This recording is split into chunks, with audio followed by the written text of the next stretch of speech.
세상은 우리에게 죽음으로서 위협을 할 때가 많습니다. 그리고 그것은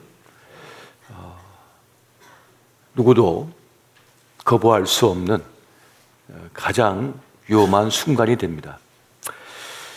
죽음이 모든 것을 정리하기 때문인 거죠. 모든 것을 무용지물로 만들 수 있기 때문에 사망, 죽음은 가장 큰 우리 인생의 위협이 되는 것입니다. 그런데 그 죽음조차도 예수님 앞에서는 힘을 잃어버립니다. 왜냐하면 그분은 우리에게 참 생명이 되시기 때문에 그러한 것입니다. 예수가 내 안에, 내가 예수 안에 있는 그에게는 죽음이 힘을 잃어버립니다. 아무리 칠흑 같은 어둠, 천년의 어둠이라 할지라도 작은 빛, 촛불 하나가 들어가면 그 어둠을 몰아내는 것처럼 그 사망 권세, 죽음을 몰아내버리는 것이 바로 예수 그리스도, 생명이신 우리 예수님이기 때문에 그러한 것입니다. 그 영원한 생명 되신 주님, 생명의 빛 되신 그 주님이 오신 사건이 성탄의 사건입니다. 그 주님이 오신 인생은 어떠한 어둠 속에 지금 처해 있다 할지라도 빛을 얻게 되는 거예요. 살 소망을 얻게 되고 살아나는 역사를 경험하게 되는 것입니다. 나사로가 죽어서 무덤 속에 거한 지 나흘이 되어서 썩은 내가 남에도 불구하고 주님께서 나사로야 나오느라 라고 말하실 때에 이미 죽었던 나사로가 살아난 역사를 우리가 들어서 알고 있습니다. 바로 주님께서 생명이시기 때문에 주님께 접촉된 자, 주의 음성을 듣는 자, 주님이 함께한 자에게는 생명의 역사가 있는 줄을 믿으시기 바랍니다. 지금 우리가 한 해의 마무리를 하고 있습니다. 또 새로운 시작인 한 해를 앞두고 있습니다.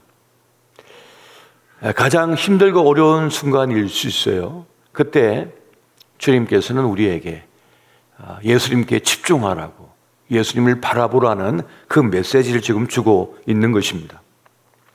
여러분, 사실 우리는 다 시한부 인생입니다. 우리는 다 시한부 인생입니다. 병이 들어 시한부 인생을 사는 분 보고 우리가 안타깝다고 그러잖아요. 근데 영원한 생명을 가진 이가 볼 때는 우리 다 불쌍한 겁니다.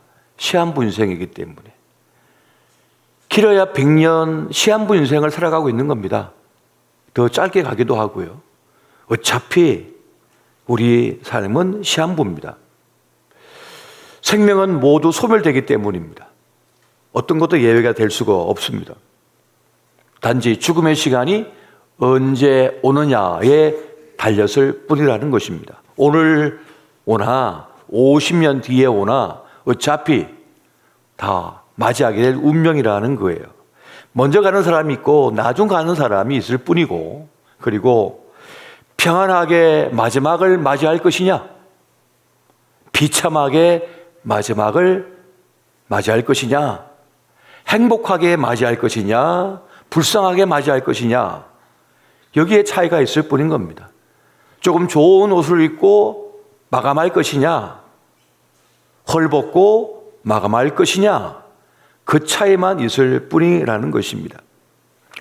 가족들의 환송 속에서, 눈물 속에서, 그 평안 속에서 이 세상을 마무리하고 하나님 나라로 간다는 것은 축복인 거죠. 축복인 것입니다. 그래서 성경은 말씀합니다. 히브리서 9장 27절 보니까 한 번 죽는 것은 사람에게 정한 것이요 그 후에는 심판이 있으리니 라고 말씀해 주고 있는 겁니다. 중요한 건 죽음 이후라고 말씀해 주고 있는 겁니다. 육신의 생명이 죽음으로 끝나도 끝난 것이 아니다라고 말씀해 주고 있어요.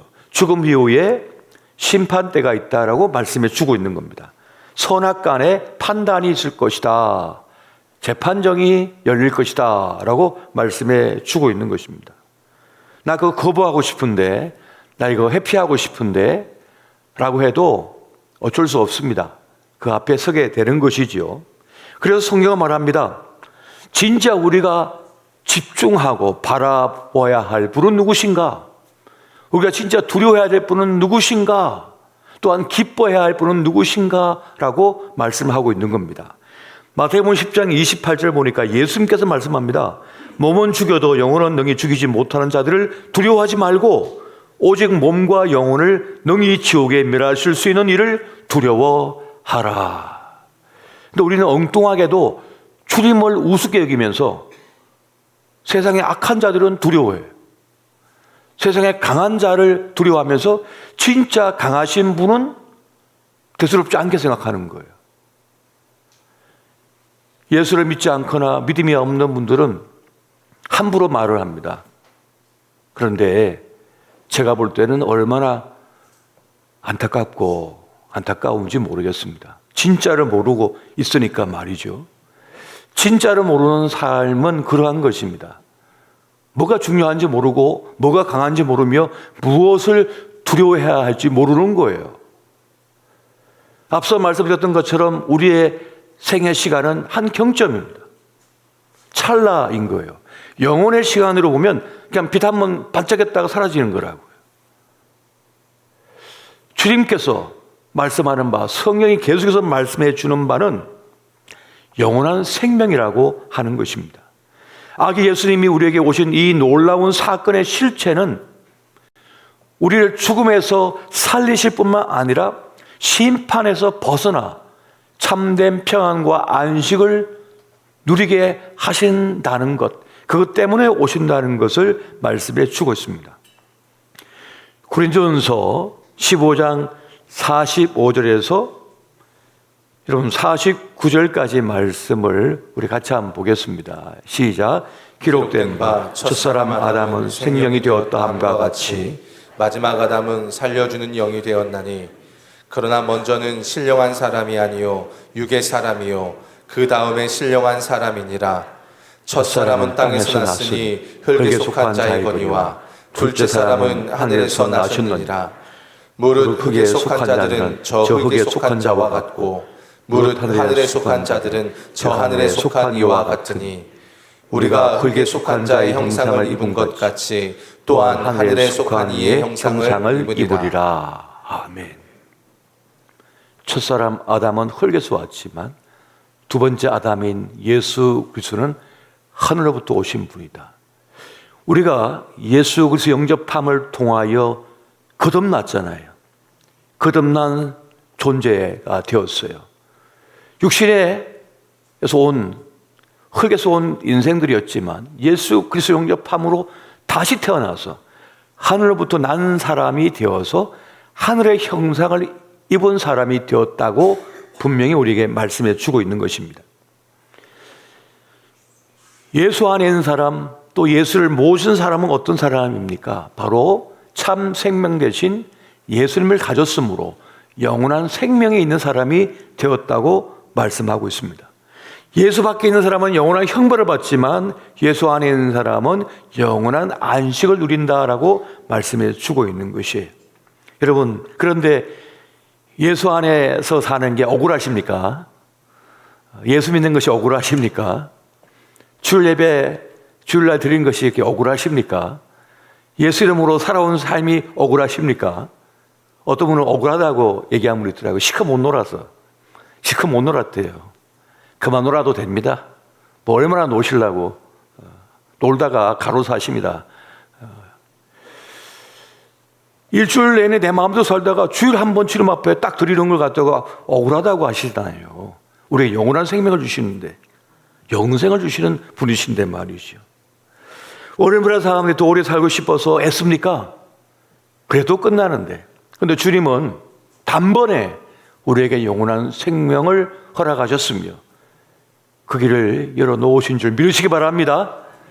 그래서 여러분, 우리 안엔 두려움이 그렇게 없는 겁니다. 사실은 두려워할 게 별로 없어요. 사실 사람도 돈도 고난도 잠깐이거든요. 고난이 영원할 것 같지만 영원하지 않습니다. 금방 끝납니다. 성공도 영원하지 않습니다. 금방 끝납니다. 영원한 것은 어떤 것도 없고 오직 예수 안에 있는 그 생명만이 영원한 것인 줄 여러분 믿으시기 바랍니다. 이것이 성경이 우리에게 말씀하신 바고 이것이 예수 그리스도께서 이 땅에 오신 이유라고 말씀해 주고 있는 거예요. 그래서 예수 안에 있는 사람엔 기쁨이요 영광이지만은 예수 밖의 사람에겐 절망밖에 없습니다. 절망밖에 없는 거예요. 너무나 안타까운 일인 것이죠. 아무런 자격이 없는 나를 위해 주님께서 사랑의 일을 행하여 주셨습니다. 그것은 무엇입니까? 우리를 위해 이 땅에 오셨다는 거예요. 낮고 낮은 나에게 주님께서 찾아오신 것입니다. 그리고 예수 생명의 역사로 우리를 다시 태어나게 하셔서 영원한 형상을 입는 사람이 되게 하셨다는 것입니다. 오늘 본문의 말씀을 다시 한번 보겠습니다. 요한일서 5장 11절부터 13절까지 말씀 같이 봅니다. 시작. 또 증거는 이것이니 하나님이 우리에게 영생을 주신 것과 이 생명이 그의 아들 안에 있는 그것이니라. 아들이 있는 자에게는 생명이 있고 하나님의 아들이 없는 자에게는 생명이 없느니라. 내가 하나님의 아들의 이름을 믿는 너희에게 이것을 쓰는 것은 너희로 하여금 너희에게 영생이 있음을 알게 하려 함이라. 아멘. 성경을 쓰신 이유가 우리 안에 영생이 있음을 알게 하고자 성경을 기록했다, 쓰셨다라고 말씀해 주고 있는 겁니다. 아들이 있는 자에게는 영생이 있는 줄 믿으시기 바랍니다. 이 성탄절을 기쁨으로 맞이하는 자, 주님을 향하는 자, 주님을 영접하는 자에게는 영원한 생명이 있는 것입니다. 그래서 성탄절이 진짜 기쁜 거예요. 성탄의 기쁨을 누리는 것입니다. 여러분, 지금 우리 시대에 지금 이때에 거리를 나가 보십시오. 성탄 캐럴이 울려 퍼지는 도로가 있습니까? 이 한국 땅에 사라져 버렸습니다. 왜 그렇습니까? 안 믿는 자가 너무 많기 때문에, 주님 오심을 기뻐하지 않기 때문에, 영원한 생명이 없기 때문에 거리마다 이 성탄의 캐럴이 사라져 버렸어요. 그래서 다 회색의 시간을 보내고 있어요. 슬픔의 시간, 암담의 시간을 계속 보내고 있는 겁니다. 그러나 예수가 있는 사람들은 기쁨의 노래를 부르고 찬양을 하며 이때를 보낼 수가 있는 겁니다. 이 지구촌의 가장 큰 짙은 어둠이 찾아온 이때에 성탄의 빛을 밝히고 성탄 노래를 부르면서 영원한 생명의 기쁨을 누리면서 예수님을 전할 수 있고 노래할 수 있으며 춤추며 나아갈 수가 있는 것입니다. 여러분, 예수 생명이 있는 사람에게는 목숨을 위협하는 위협 따위는 두렵지 않는 겁니다. 영원한 생명이 이미 나에게 있는데 뭐가 두려운 것입니까?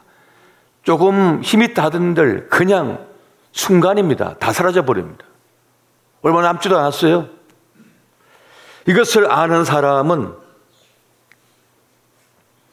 진짜 내가 해야 할 삶을 충실히 살아냅니다. 내가 가야 할 길이 무엇인지 알기 때문인 것입니다.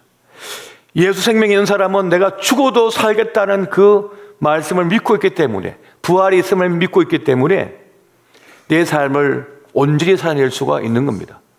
마땅한 바를 행하고 마땅한 삶을 살아내는 겁니다. 사랑할 자를 사랑하는 겁니다. 이겨내야 할 일을 이겨내는 겁니다. 사명은 사명으로 감당해 버리는 것입니다. 제가 한 번은 죽는 꿈을 꾸었어요. 30대에 한참 젊은 나이인데 죽는 꿈을 꿨습니다. 그런데 그 죽음 앞에서 제가 하는 생각은 내가 가면 우리 어머니 어떻게 하지? 내 아내 어떻게 하지? 내 아이는 어떻게 하지? 내가 보호해주고 지켜주고 함께 있어줘야 되는데 그것만 생각이 나지 내 인생이 억울하다는 생각 하나도 들지 않아요. 아무렇지도 않아요. 믿음을 가진 사람의 죽음 앞에서의 모습은 그겁니다. 죽음 따위는 두려운 게 아니에요. 이미 생명이 나에게 있으니 내 영원한 생명이 주님께 이미 올려드려졌고 주님께서 보장하고 계시니까 그게 두려운 게 아니라고요. 진짜 두려운 건 내 사랑하는 가족들을 지켜주지 못한 거, 더 챙겨줘야 되는데 챙겨주지 못한 거, 그게 아쉬운 거지.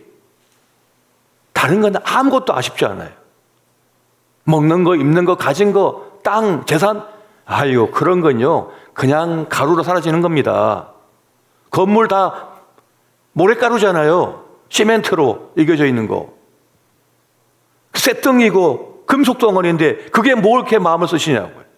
자동차 아무것도 아니라고요. 금덩어리도 아무것도 아니라고요. 그걸 먹을 수 있습니까, 여러분? 진짜 중요한 게 무엇인지를 알아요.